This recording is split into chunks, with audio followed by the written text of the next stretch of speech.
روپے کی قیمت نیچے. تو پرابلمز تو سارے ادھر سے شروع ہو جاتے ہیں. جب ہم آئے تو سب سے بڑا مسئلہ کیا وہ مہنگائی.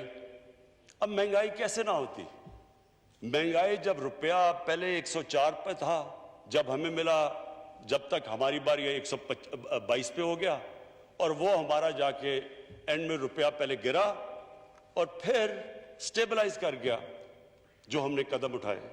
لیکن جو اس کا امپیکٹ پڑا جب ساری امپورٹس مہنگی ہو گئی، جب آپ کا روپیہ کمزور ہوا اور جب تیل کی قیمت مہنگی ہو گئی، اس کا امپیکٹ بجلی پہ سب پہ پڑ گیا.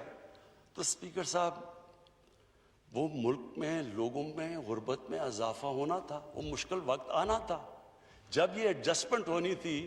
لیکن یہ ہم نے تو انہیریٹ کی تھی، یہ ہم نے تو نہیں اتنا بڑا یہ ڈیفیسٹ دیا. اب دوسرا جی، جو قرضے گئے، لائبلٹیز، 2013 میں 16 ٹریلین 16,000 ارب روپے کا قرضہ تھا. جب ہماری باری آئی تو وہ ٹوٹل لائبلٹی 1,000 ارب پہ پہنچ گئی. سال جو ہم نے جتنی کلیکشن کی، وہ پہلا سال ویسی مشکل تھا، آدھا اس کا چلا گیا ان کے قرضوں کی قسطیں، ان کے لیے ہوئے قرضوں کی قسطیں ادا کرنے میں. خود سوچیں کہ اس کے بعد کتنا پیسہ رہ گیا سارا ملک چلانے کے لیے.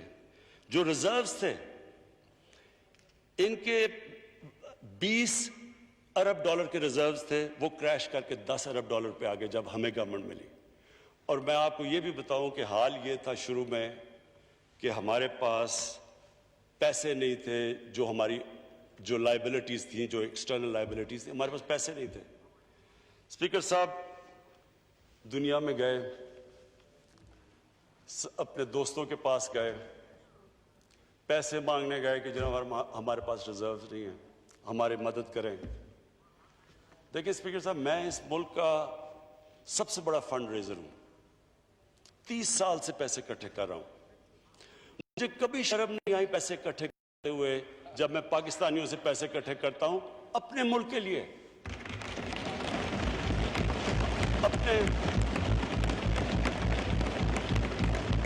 اپنے ہسپتالوں کے لیے، یونیورسٹی جس میں غریب بچے پڑھ سکتے ہیں. مجھے کوئی شرم نہیں آتی.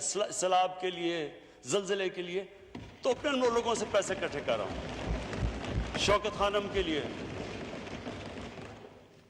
لیکن اسپیکر صاحب، جو مجھے شرم آئی جب ہم دوسرے لوگوں سے جا کے اپنے ملک کے لیے پیسے مانگے.